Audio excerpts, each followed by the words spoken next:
মুভির শুরুতেই আমরা দেখতে পাই এই মুভির মেইন ক্যারেক্টার, যার নাম হচ্ছে আরতি। আরতির মা তাকে বোঝাচ্ছিল যে সুন্দর করে সাজুগুজু করে যেতে, এবং এখানে আরতি বলছিল যে সে আগে চাকরি করতে চায়, তারপরে তার বাবা মা যাকে বলবে সে তাকে বিয়ে করবে।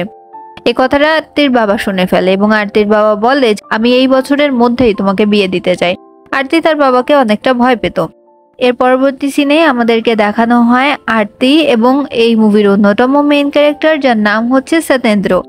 এখানে সত্যেন্দ্র আরতিকে জিজ্ঞেস করে যে আপনার লাইফের লক্ষ্য কি। তখন আরতি জবাব দেয় যে তার ছোটবেলা থেকেই স্বপ্ন ছিল যে সে চাকরি করবে, কিন্তু তার বাবা অনেক স্ট্রিক্ট হয়, সে কোনোদিনই অ্যালাউ করেনি আরতিকে বাইরে চাকরি করতে দেওয়ার। সো এখানে আরতির এই কথা শুনে সত্যেন্দ্র তার কথাতে সাথ দেয় এবং বলে যে হ্যাঁ, বিয়ের পরে তো চাকরি করতেই পারবেন। আর এই কথা শুনে আরতি অনেক বেশি খুশি হয়ে যায়। এখানে আমরা তাদের ভাব দেখেই বুঝতে পারি যে তারা দুজনেই এই বিয়েতে সম্মতি দেয়। এর পরবর্তীতে আমাদেরকে দেখানো হয় সত্যেন্দ্রর বাবাকে। সত্যেন্দ্রর বাবা এখানে সত্যেন্দ্রর মাকে বলছিল যে মেয়েকে আমরা ঠিক করছি সেই মেয়ের তোমার ছেলেকে পছন্দ হয়েছে, এইমাত্র তার সঙ্গে আমার কথা হয়েছে, কিন্তু আমি এবং আমাদের ছেলে ডিসাইড করেছি আমরা পাত্রীপক্ষর কাছ থেকে 1 টাকাও ডাউরি নেব না, অর্থাৎ যৌতুক নিবে না। এখানে সত্যেন্দ্রর মা বলে, তুমি একটা কথা বললে, আজকালকার যুগে একজন সরকারি চাকরিজীবীর বিয়ে হবে আর যৌতুক ছাড়া, এটা কি কখনো হয়? তোমার মেয়েকে যখন বিয়ে দিতে যাবে তখন কি তুমি ডাউরি ছাড়া তাকে বিয়ে দিতে পারবে? এখন এটা একটা সামাজিক প্রথা হয়ে গিয়েছে, সো আমাদেরকে ডাউরি নিতেই হবে, এসব কথা বলে। পরদিন সকালে আমাদেরকে দেখানো হয় পাত্রপক্ষর লোকজন এবং পাত্রীপক্ষর লোকজন সামনাসামনি কথা বলছে। এখানে সত্যেন্দ্রর মামা একবারেই বলে দেয় যে তাদের যৌতুক লাগবে হচ্ছে 25 লক্ষ। 18 লক্ষ টাকা ক্যাশ দিতে হবে এবং বাদ বাকি টাকাটা তাদেরকে মেয়ের সঙ্গে গিফট হিসাবে পাঠাতে হবে। আরতির মামা আরতির বাবাকে বলছিল চলেন জিজু আমরা উঠি। তখন আরতির বাবা বলে যে তুমি চুপ করো। এরপরে সে বলে আমি এই বিয়েতে সম্মতি দিচ্ছি, অর্থাৎ সে 25 লক্ষ টাকা দিয়ে মেয়েকে বিয়ে দিবে। সত্যেন্দ্র হচ্ছে তার বাবা মার একমাত্র ছেলে, সত্যেন্দ্রর একটা ছোট বোন আছে, তাই সবকিছু সত্যেন্দ্ররই। এই কথা সত্যেন্দ্রর মা আরতির বাবাকে জানায়। এর পরবর্তীতে আমাদেরকে দেখানো হয় আরতি এবং সত্যেন্দ্রকে, যারা কিনা তাদের বিয়ে ঠিক হয়ে যাওয়ার পরে দুইজন একে অপরের সঙ্গে দেখা করে, রেস্টুরেন্টে খাওয়া দাওয়া করে, একটু ঘোরাফেরা করে। আর এদিকে দুই বাড়ির লোকজন ব্যস্ত হয়ে যায় তাদের বিয়ের শপিং নিয়ে। দেখতে দেখতে বিয়ের দিনও চলে আসে। এদিকে সত্যেন্দ্রর হলুদ হচ্ছিল এবং আরতির বড় বোন এবং তার এক কাজিন এসেছিল আরতির জন্য তাদের বাসা থেকে হলুদ নিতে। এখানে আরতির বড় বোন আরতির যে হবু শাশুড়ি তার সঙ্গে কথা বলে। এ সময় এসে বলে, আন্টি আপনার ছেলে তো সরকারি জব করে, আর আপনি কোনো চিন্তা করবেন না, আমার বোনেরও ইচ্ছা যে সে চাকরি করবে, স্টুডেন্টও অনেক ভালো, সে অনেক দ্রুতই ভালো কোনো সরকারি চাকরি পেয়ে যাবে, আপনারই তো লাভ। এ সময় সেই আন্টি জানায়, চাকরি মানে? আমাদের বাড়ির বউরা কখনো চাকরি করে না। আর এই কথা শুনে আরতির বোন একটু অবাক হয়। এদিকে আমরা দেখতে পাই আরতি অনেক সুন্দর করে সেজেগুজে তৈরি, অপরদিকে সত্যেন্দ্র রওনা দিয়ে দেয় বিয়ের উদ্দেশ্যে। এখানে আরতির একজন কাজিন সিস্টার দৌড়াতে দৌড়াতে আসে, যার নাম হচ্ছে নীলাম। নীলাম এসে আরতিকে বলে, আরতি আরতি তুমি কি সুখবরটা পেয়েছো? তুমি তো ইউপিএসসি একবারই ক্লিয়ার করে ফেলেছো। তুই তো এখানে অনেক বেশি খুশি হয় এবং আরতি বলে, ভাবো সত্যেন্দ্র আমার জন্য কতটা লাকি, ও আমার জীবনে আসতে না আসতে এত বড় একটা সুখবর পেয়েছি। তখন আরতি দিদি বলে, তুই তো আমাদেরকে বলিসনি যে তুই ইউপিএসসি এক্সাম দিয়েছিস। তখন আরতি বলে যে আমি জানতাম না যে আমি ইউপিএসসি এক্সামটা এত সহজেই ক্লিয়ার করে ফেলবো। এখন আরতির দিদি সোজা চলে যায় আরতির বাবা এবং মার কাছে। সে গিয়ে বলে যে আমাদের আরতি তো ইউপিএসসি এক্সাম ক্লিয়ার করে ফেলেছে, আর আজকে আমার সত্যেন্দ্রর মার সঙ্গে কথা হয়েছিল, আন্টি ক্লিয়ার ভাবে জানিয়ে দিয়েছে তার বাড়ির বউকে দিয়ে সে চাকরি করাবে না। বড় মেয়ের মুখে একথা শুনে আরতির বাবা বলে যে তুমি কি চাও এখন আমি ওর বিয়েটা ভেঙে দেই? তুমি কি নিজের বোনের বিয়ে ভাঙতে চাও? দেখো এসব ঝামেলা তুমি আমার সঙ্গে করো না। তুমি ভাবো যে তোমার বোনের বিয়ে হয়ে গিয়েছে, এখন তোমার বোনের শ্বশুর বাড়িরা যে ডিসিশন নেবে তোমার বোনকে সেই ডিসিশনই মেনে নিতে হবে। এখানে আরতির বোন সোজাসুজি আরতির কাছে চলে আসে এবং বলে, আরতি তুমি কি চাকরি করতে চাও না সত্যেন্দ্রকে চাও? তুমি যদি এই বিয়েটা করো তাহলে ইউপিএসসির কথা ভুলে যাও, আর যদি চাকরি করতে চাও তাহলে এখান থেকে পালিয়ে যাও, আমি সকল ব্যবস্থা করে দিচ্ছি। এই সময়ে আরতির সেই মামা সেখানে চলে আসে এবং আরতিকে বলে যে তুমি কি চাও মা? আরতি তখন কান্না করে দেয়, মানে আরতি এখানে চাকরি করতে চাচ্ছিল। এরপরে আরতির মামা এবং আরতির বোন মিলে আরতিকে পালাতে সাহায্য করে। আরতি যখন বাসা থেকে বের হয়ে যাচ্ছিল তখন আরতির সামনে তার মা চলে আসে। আরতি তার মাকে দেখে ঘাবড়ে যায়। এরপরে আরতির মা আরতিকে জড়িয়ে ধরে এবং সেও কিছু বলে না, অর্থাৎ তারও এই পালানোতে সম্মতি আছে। আরতি এখান থেকে যখন পালিয়ে যাচ্ছিল অনেক বেশি কান্নাকাটি করছিল। এদিকে আরতির বাবা জানতে পেরে যায় যে আরতি বাসা থেকে পালিয়ে গেছে। আরতির বাবা অনেক বেশি কান্নাকাটি করে এবং বলতে থাকে যে এখন আমি কি করব, পাত্রপক্ষকে আমি কি বলবো। আরতির মামা তখন বলে যে জিজু আপনি কোনো চিন্তা করবেন না, আপনি শুধু চিন্তা করুন যে যে 18 লক্ষ টাকা ক্যাশ আমি ওদেরকে দিয়েছি সেই টাকাগুলোকে আমরা ওদের থেকে কি করে আনতে পারবো। এখানে আমরা দেখতে পাই আরতির ফ্যামিলি সত্যেন্দ্রর ফ্যামিলিকে জানায় যে আমাদের মেয়ে পালিয়ে গিয়েছে। যখন সে জানতে পেরেছে যে আপনারা হচ্ছে 25 লক্ষ টাকা নিয়েছেন এই বিয়ের জন্য, তখন কিছুতে পাত্রপক্ষ ওই ব্যাপারটাকে মেনে নিচ্ছিল না। এই সময় সত্যেন্দ্রর ফোনে একটা মেসেজ আসে যেটা কিনা আরতি করেছিল এবং এখানে লেখা ছিল যে আমি ইউপিএসসি এক্সাম ক্লিয়ার করে ফেলেছি আর তোমার মা বলেছিল যে আমাকে চাকরি করতে দেবে না, আমি চাকরি করতে চেয়েছি, এই জন্য আমি এখান থেকে চলে যাচ্ছি। আর তখন সত্যেন্দ্র বারবারই আরতিকে কল করছিল কিন্তু আরতি কোনো ফোন রিসিভ করে না। এই সময় আরতির মামা তাদেরকে চেপে ধরে এবং বলে যে আপনারা আমাদের টাকা না দিয়ে এখান থেকে যেতে পারবেন না। তখন সত্যেন্দ্র সকলকে বোঝায় যে আমার মামা এবং আমার বাবা আপনাদের কবজায় থাক, আমি গিয়ে আপনাদের 18 লক্ষ টাকা ক্যাশ নিয়ে আসছি।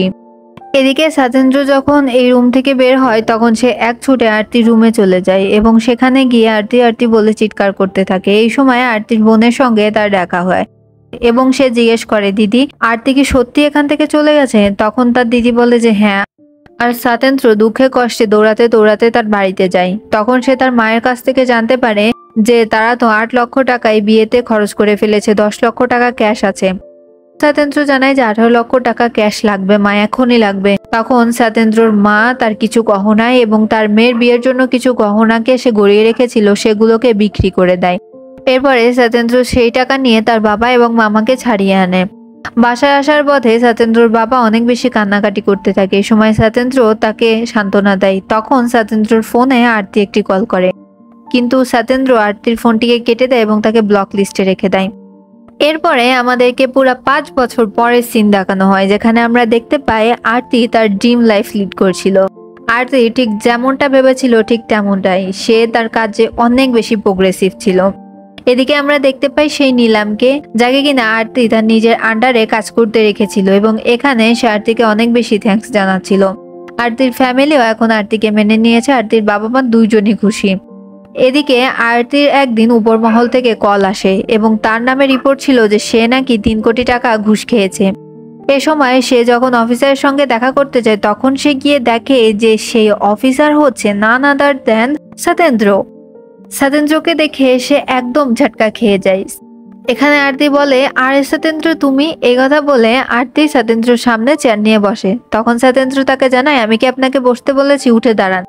আরতি তখন উঠে দাঁড়ায় এবং সে আরতিকে বলে আর আপনি আমার নাম ধরেই বা ডাকবেন কেন, আপনি আমাকে স্যার বলে সম্বোধন করবেন।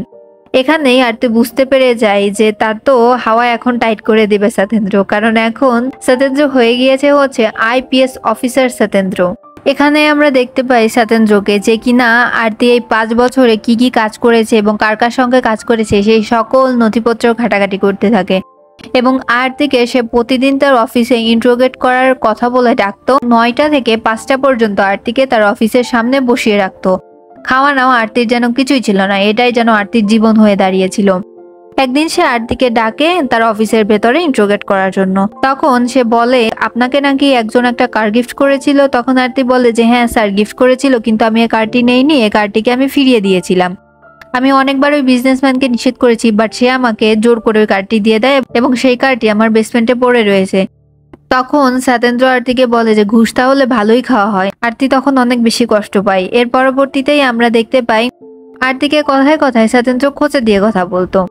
এখানে সেই আরতির বোন যার নাম হচ্ছে নীলাম তাকে ডাকা হয় এবং এখানে নীলামের সঙ্গে সত্যেন্দ্র নিজে সরাসরি কথা বলেন।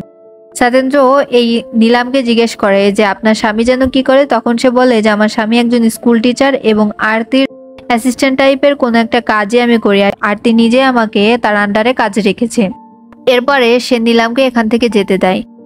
আমরা এখানে দেখতে পাই সত্যেন্দ্র আরতিকে তার চেম্বারে ডাকে এবং বলে আমি আপনাকে একটা চিঠি লিখতে দিচ্ছি, আমি যা যা বলবো অক্ষরে অক্ষরে সেই জিনিসগুলোই লিখবেন।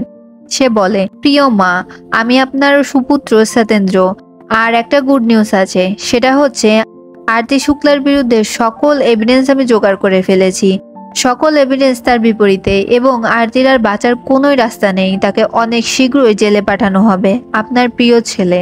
আরতি এই চিঠিটি লিখছিল এবং অনেক বেশি কান্না করছিল। রাত্রের সিন আমাদেরকে দেখানো হয় যেখানে সত্যেন্দ্র তার বন্ধুদের সঙ্গে এনজয় করছিল। তখন সেখানে আরতি আসে এবং বলে যে মিস্টার সত্যেন্দ্র, আপনার সঙ্গে আমার কিছু কথা আছে। তখন সত্যেন্দ্র আবারও এখানে তার ফ্রেন্ডদের সঙ্গে আরতিকে অপমান করে। এর পরবর্তী সিনেই সত্যেন্দ্র যখন ওয়াশরুমে তার হাত ধুতে যায় তখন সেখানে চলে যায় আরতি এবং আরতি বলে যে আপনি আমার সঙ্গে এসব কি শুরু করেছেন সত্যেন্দ্র, আপনি আমাকে জেলে পাঠাতে চান, আমার কোনো সমস্যা নেই, আপনি আমাকে এখনই জেলে পাঠিয়ে দেন, কিন্তু এই মেন্টাল ট্রমার ভেতর দিয়ে আমি আর যেতে পারছি না, আপনি আমাকে বাঁচতে দিচ্ছেন না সত্যেন্দ্র, এভাবে মানুষ বাঁচতে পারে? এই বলে সে অনেক বেশি চিৎকার করছিল এবং সে বলে যে 5 বছর আগে যখন আমি বিয়ের মণ্ডপ থেকে পালিয়েছিলাম তখন আমি জানতে পেরেছিলাম আপনার মা আমাকে চাকরি করতে দিতে চায়নি, আর আমি তো আপনাকে ক্লিয়ার করেই নিয়েছিলাম যে আমি চাকরি করতে চাই। আপনি বলুন তখন আমার কি করা উচিত ছিল? একদিকে আমার স্বপ্ন আর একদিকে এই বিয়েটা, আমি তখন আমার স্বপ্নকে প্রাধান্য দিয়েছিলাম, আমার কিছুই করার ছিল না, আপনি আমার জায়গায় একবার নিজেকে বসিয়ে দেখুন। সত্যেন্দ্র বলে যে তখন তো তুমি আমাকে একবার জানাতে পারতে, আমাকে একটা কল করতে পারতে, দেখতাম আমি কিছু করতে পারি নাকি। তখন আরতি বলে যে আমি তো বলছি আমি বুঝতে পারিনি, আপনি আমার সঙ্গে এরকম কেন করছেন? সত্যেন্দ্র বলে আচ্ছা চুপ করো, এই বলে সে আরতিকে থামায়। এরপরে আমরা দেখতে পাই আরতি এবং সত্যেন্দ্র দুইজনে হাঁটতে বের হয়। হাঁটতে হাঁটতে দুইজনে এক জায়গাতে দাঁড়ায় এবং সত্যেন্দ্র বলে আমি কি আপনাকে একটা কিস করতে পারি? আরতি তখন তার দিকে অবাক দৃষ্টিতে তাকিয়ে এবং আরতি বলে যে না। এখানেও আবার সত্যেন্দ্র আরতিকে বাজে ইঙ্গিত করে এবং এখানে মূলত সে আরতির অপমান করার জন্য এসব কাজ করছিল। আরতি তখন সত্যেন্দ্রকে দূরে সরিয়ে দেয় এবং বলে আসলে সত্যেন্দ্র আমি আপনাকে ভুল বুঝছিলাম, আমি ভেবেছিলাম আপনি অনেক ভালো একজন মানুষ, কিন্তু অ্যাকচুয়ালি না, আপনার যা খুশি আপনি তাই করতে পারেন। এই কথা বলে আরতি সেখান থেকে কান্না করতে করতে চলে যায়। এদিকে আমাদের আরতির বাবাকে দেখানো হয় যে কিনা অনেক বেশি টেনশনে ছিল তার মেয়েকে নিয়ে। সে বাসার দলিলপত্র নিয়ে সত্যেন্দ্রদের বাসায় যায়, সত্যেন্দ্রর মায়ের কাছে মিনতি করে এবং সত্যেন্দ্রকে সে বাসার দলিলগুলোকে দিয়ে দেয়। সে বলে যে বাবা তুমি আমার মেয়েকে যে করেই হোক এই ঝামেলা থেকে ছাড়িয়ে আনো, আমি তোমার কাছে মাপ চাচ্ছি ওর কৃতকর্মের জন্য। কিন্তু সত্যেন্দ্র কোনো কথা বলে না। আরতির বাবা তখন তার বাড়ির সকল দলিলপত্র এবং টাকা পয়সা যা ছিল সবকিছু সত্যেন্দ্রর সামনে রেখে চলে যায়। আমরা এখানে দেখতে পাই আরতিকে, যে কিনা সেই বিজনেসম্যানের কাছে গিয়েছিল কথা বলার জন্য, যার জন্যই কিনা আরতি আজকে ফেসে গিয়েছে। সে তখন এই বিজনেসম্যানের কাছে গিয়ে বলে যে স্যার আমি তো আপনার থেকে কোনো টাকাই নেইনি, আপনি কেন আমার সঙ্গে এরকম করছেন, আপনি সত্যিটা বলুন, আমি কারো কাছ থেকে কোনোদিন 1 টাকাও ঘুষ খাইনি, আপনি আমাকে কেন ফাঁসাচ্ছেন, আপনাকে সত্যিটা বলতেই হবে। আর এই সব জিনিসগুলোই মূলত সত্যেন্দ্র রেকর্ডিং করছিল তার লোকজনদেরকে দিয়ে। তখন সত্যেন্দ্র তার সহকারীদেরকে ফোন দিয়ে বলে এখনই এই মুহূর্তে আরতি শুক্লাকে অ্যারেস্ট করা হোক এবং আমরা দেখতে পাই আরতি জেলে চলে যায়। সত্যেন্দ্র আরতির সঙ্গে দেখা করতে আসে। সত্যেন্দ্র যখন এখানে আসে তখন আরতি বলে যে তুমি আমাকে ঠিক যেখানে দেখতে চেয়েছিলে আমি আজকে সেখানেই দাঁড়িয়ে আছি, তুমি আমার থেকে প্রতিশোধ নিতে চেয়েছিলে, তোমার প্রতিশোধ কমপ্লিট হয়ে গিয়েছে এবং আমি জেলে চলে আসছি, এর থেকে বেশি আর কি, এর থেকেও যদি খারাপ কিছু করা থাকে তুমি করতে পারো। সত্যেন্দ্র এখানে আরতিকে কোনো কিছুই বলে না এবং সে এখান থেকে চলে যায়। পরবর্তী সিনে আমরা আরতিকে দেখতে পাই যাকে কিনা কোর্টে প্রেজেন্ট করা হয়েছিল, আর এখানে সত্যেন্দ্র সেই ভিডিওটাই অন করে সবার সামনে এবং এখানে সকল তথ্য প্রমাণ আরতির একদম বিপরীত ছিল। তখন জজ সাহেব বলে যে আরতি আপনার কি কিছু বলার আছে? তখন আরতি বলে যে না জজ সাহেব আমার কিছু বলার নেই। এই মুহূর্তে সত্যেন্দ্র বলে যে ভিডিওটা এখনো শেষ হয়নি। এর পরবর্তীতে ভিডিওটা সে আবার অন করলে আমরা দেখতে পাই আরতির সেই কাজিন সিস্টার যে কিনা নিলাম সেই বিজনেসম্যানের কাছে আসে এবং বলে আরতি তো একদম ফেসে গেছে, আরতি যদি কোনোভাবে এখান থেকে বের হয়েও আসে আপনি ওই শালিকে একদম শেষ করে দিন। আর এই কথাগুলো আরতি শুনে তো একদম আকাশ থেকে পড়ে। যেই বোনকে সে নিজের আন্ডারে কাজ দিয়েছিল, যাকে সে এত বিশ্বাস করত, মূলত এই সব জালিয়াতির কাজগুলো সে আরতির বিশ্বাসের সুযোগ নিয়ে আরতিকে দিয়ে করিয়ে নিত ওই সব পেপারে সাইন। আর এখানে সেই বিষয়গুলোকে ক্লিয়ার করে দেয় হচ্ছে সত্যেন্দ্র। সে বলে 3 কোটি টাকা সহ আরো যেই সব জালিয়াতির কেস আরতির নামে রয়েছে সেই কাজগুলো এই নিলামি করেছে। জজ সাহেবের কাছে যখন সকল বিষয়টি ক্লিয়ার হয়ে যায় তখন সে আরতিকে খারিজ করে দেয় এবং তার বোন নিলামকে আইনের আওতায় নেয়ার কথা বলা হয়। এখানে সকলে চলে যায় এবং আরতি বসেই ছিল, আরতি বসে বসে কান্না করছিল। তখন সত্যেন্দ্র তার কাছে আসে এবং পানি খেতে বলে। আরতি দাঁড়িয়ে সত্যেন্দ্রকে বলে যে স্যার আপনাকে অনেক বেশি ধন্যবাদ। তখন সত্যেন্দ্র বলে যে স্যার নয় সত্যেন্দ্র, এ বলে সে সেখান থেকে চলে যায়। আরতির বাবাকে জড়িয়ে ধরে আরতি এখানে অনেক বেশি কান্নাকাটি করে। এই সময় আরতির মা আরতির বাবাকে ফোন দিয়ে বলে যে সত্যেন্দ্র আমাদের কাগজপত্র সহ যা জিনিসপত্র তুমি তার বাসায় দিয়ে এসেছিলে সে ফেরত দিয়ে গেছে। এখানে আমরা দেখতে পাই আরতিকে যে কিনা তার বোনকে বলছে যে দিদি আমি আসলে সত্যেন্দ্রের সঙ্গে অনেক বড় ভুল করেছি, আমি যেহেতু তার মনে ভালোবাসার জায়গায় নাফরত সৃষ্টি করেছি, সে আমি তার মনে আবার নতুন করে ভালোবাসার সৃষ্টি করব। এর পরবর্তী থেকে আমাদেরকে দেখানো হয় আরতি সব সময় সত্যেন্দ্রর পিছনে লেগে থাকতো। কোনো সময় সে জগিং করতে গেলে তার পিছনে লেগে থাকতো, অফিসে গেলে তার পিছনে লেগে থাকতো, এমনকি রেস্টুরেন্টে গেলেও সে তার পেছনে লেগে থাকতো। এর পরবর্তীতে একদিন আমরা দেখতে পাই আরতি সত্যেন্দ্রের সঙ্গে সোজাসুজি ভাবে কথা বলে এবং বলে যে আমাদের এখন বিয়ে করে নেওয়া উচিত। সত্যেন্দ্র, এত রাগ করো না, তুমি তো আমাকে ভালোবাসতে। তখন সত্যেন্দ্র জানায় যে আমি তোমাকে আগে ভালোবাসতাম, এখন আর ভালোবাসি না, আর এসব পাগলামি করা তুমি ছেড়ে দাও। আরতির তখন অনেক খারাপ লাগে, আরতির এদিকে মন খারাপ, সত্যেন্দ্রেরও মন খারাপ। এটা সত্যেন্দ্রের ফ্যামিলির লোকজনরাও লক্ষ্য করে। এরকমই হুট করেই একদিন সত্যেন্দ্রদের বাসাতে একটা বিয়ের ইনভিটেশন কার্ড যায়। যখন সে কার্ডটি খোলে তখন দেখতে পায় আরতি এবং শারদ নামের একটা ছেলের বিয়ে ঠিক হয়েছে। তখন সত্যেন্দ্র বলে এত তাড়াতাড়ি বিয়েও ঠিক হয়ে গেল? তখন সত্যেন্দ্রর মা বলে মিস্টার শুক্লা তার মেয়েকে আর কতদিন ঘরে বসিয়ে রাখবে, এখন তো অনেক বয়স হয়ে গিয়েছে, আর এখনই ওর বিয়ে দেওয়ার পারফেক্ট টাইম। তখন সত্যেন্দ্রর মামা বলে যে তুমিও এখন বিয়ে করে নাও, তোমারও বিয়ের বয়স পার হয়ে যাচ্ছে। তখন সত্যেন্দ্র কোনো কথা না বলে এখান থেকে চলে যায়। আরতিকে আমরা দেখতে পাই যে কিনা মন্দিরে পুজো দিতে এসেছিল। এখানে সত্যেন্দ্র আসে এবং বলে তুমি এখানে? তখন আরতি বলে যে হ্যাঁ, আমি তো এখানে প্রায়ই আসি। এরপরে তারা দুইজন কথা বলতে বলতে বের হচ্ছিল। এই সময়ে আরতির হবু স্বামী শারদ সেখানে আসে এবং আরতি সত্যেন্দ্র এবং শারদকে একে অপরের সঙ্গে পরিচয় করিয়ে দেয়। সে বলে ভেতরে আমি একটা জিনিস ফেলে এসেছি। এর বলে সে যখন সেই জিনিসটি আনতে যায় তখন এখানে সত্যেন্দ্র সেই শারদকে বলে যে আপনি এই মেয়ের পাল্লায় পড়েছেন কেন? আগেও একবার বিয়ের মণ্ডপ থেকে পালিয়েছে, এই মেয়ে অতটা ভালো না, আপনি ওকে বিয়ে করেন না। শারদ বলে যে আপনার অ্যাডভাইসের জন্য অনেক বেশি ধন্যবাদ। এর পরবর্তীতে আরতি সেখানে চলে আসে এবং শারদকে নিয়ে চলে যায়। শারদ যখন আরতিকে এই কথাটি জানায় তখন সে একদম চলে যায় সত্যেন্দ্রর কাছে এবং সত্যেন্দ্রর কাছে গিয়ে সে সত্যেন্দ্রের উপর চিৎকার করতে থাকে। সে বলে সত্যেন্দ্র, আপনি কি শুরু করেছেন? নিজে তো আমাকে বিয়ে করবেনই না, আবার অন্য একজনকেও আমার সঙ্গে বিয়ে করতে দেবেন না, আপনি কি পাগল হয়ে গেছেন? এই বলে সে সেখান থেকে চলে যায়। চলে যাওয়ার আগে সে সত্যেন্দ্রকে বলে যে আমার বিয়েতে অবশ্যই আসবেন। এখানে আমরা দেখতে পাই আরতির বিয়ের দিন চলে এসেছিল। সত্যেন্দ্রর পুরো ফ্যামিলি সাজুগুজু করছিল আরতির বিয়েতে যাওয়ার জন্য। সত্যেন্দ্র তখন বলে যে আমরা এই বিয়েতে যাচ্ছি না। সত্যেন্দ্রের মা বাবা বলে ভালো মতো রেডি হয়ে নাও। এখানে আমরা দেখতে পাই আরতির বিয়ে এবং অনেক সুন্দর করে আরতিকে সাজানো হয়েছে। সত্যেন্দ্র তো আরতিকে দেখে একদম টাসকি খেয়ে যায়। সত্যেন্দ্র আরতির বরকে দেখে অনেক বেশি জেলাস বোধ করছিল। এদিকে আমরা দেখতে পাই সত্যেন্দ্র এবং আরতি আলাদা এক জায়গায় কথা বলতে যায়। এখানে সত্যেন্দ্র নিজের মনের কথা প্রকাশ করে এবং বলে আরতি চলো আমরা এখান থেকে পালিয়ে যাই, আমি সত্যি তোমাকে এখনো ভুলতে পারিনি এবং আমি তোমাকে বিয়ে করতে চাই, চলো।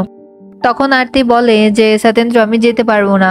সত্যেন্দ্র বলে যে তুমি কেন যেতে পারবে না? একবার পালিয়েছো, এবার না হয় আমার হাত ধরে পালাও। তখন আরতি বলে একবার আমি আমার বাবার মনে অনেক বেশি কষ্ট দিয়ে ফেলেছি, দ্বিতীয়বার আর আমি তার মনে কোনো কষ্ট দিতে চাই না সত্যেন্দ্র, আমি কোথাও পালাবো না এবং আমি এখানেই বিয়ে করব। এ কথা বলতে বলতে সেখানে চলে আসে হচ্ছে শারদ এবং শারদ এসে বলে যে তোমার বিয়ে থেকে পালাতে পালাতে বোধহয় অভ্যাস হয়ে গেছে। এই বলে সে আরতির হাত ধরে টানতে টানতে নিয়ে আসে। এমন সময় সত্যেন্দ্র সেই রুম থেকে বের হয় হাতে একটা গান নিয়ে এবং বলে যে আরতি তুমি এই মণ্ডপ থেকে ওঠো, চলো তুমি আমার সঙ্গে চলো। এই বলে সে শারদের মাথায় একদম কান ধরে। আর এ সময়ই আরতির এক কাজিন সেখানে চলে আসে এবং বলে দুলা ভাই থামেন, কি করছেন, বেশি ওভার অ্যাক্টিং হয়ে যাচ্ছে। আর এখানে বলে আমাকে কেন বলছো, তুমি এই ছেলেটাকে বলো না। তখন বলে যে আমি সত্যেন্দ্র দুলা ভাইকেই বলছি। তখন এই কাজিন ব্রাদার সকলকে বলে সত্যেন্দ্র দুলা ভাই আমাকে মারতে মারতে আমার পেট থেকে সকল সত্যিটা বের করে নিয়েছে। আসলে দুই পরিবার আগের থেকেই মিলিত ছিল এবং তারা সত্যেন্দ্র আর আরতির বিয়ে দেওয়ার জন্য এত নাটক সাজিয়েছে, আর এর সঙ্গে আরতিও জড়িত ছিল। সত্যেন্দ্র তাকে ঘুরাইছে, তো এই জন্য সত্যেন্দ্র থেকে সবাই মিলে প্রতিশোধ নিল। এখানে সত্যেন্দ্র ও আরতির বিয়ে দিয়ে দেওয়া হয় আর এই মুভিটাই এখানেই শেষ হয়ে যায়। ভিডিওটা ভালো লাগলে সাথেই থাকবেন।